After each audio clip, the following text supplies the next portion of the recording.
जी से रूठ गई किशोरी जी। ठाकुर जी बोले आप रूठ क्यों गई?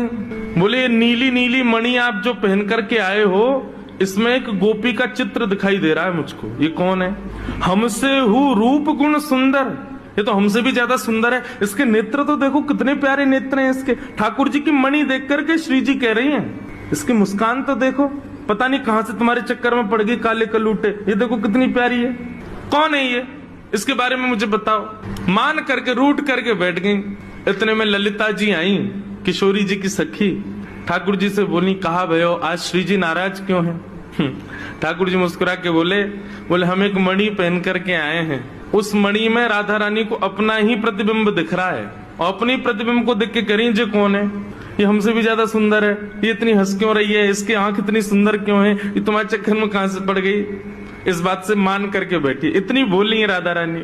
तो राधा रानी मान करती। किशोरी जी ठाकुर जी से बोली कि आज आप मान करो।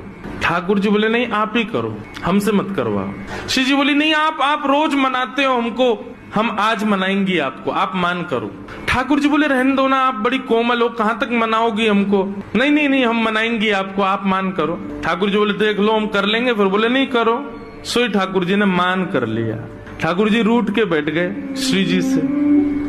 अब श्री जी ठाकुर जी को मना रहे हैं। कभी ठाकुर जी की मनपसंद वस्तु बना के लावे, कभी ठाकुर जी का मनपसंद राग गा के सुनावे, कभी ठाकुर जी को नृत्य करके दिखावे, कभी ठाकुर जी के सामने उनका मनपसंद श्रृंगार करके आवे। सब प्रकार से श्री जी ने मनाने का प्रयास किया, लेकिन ठाकुर जी नहीं माने।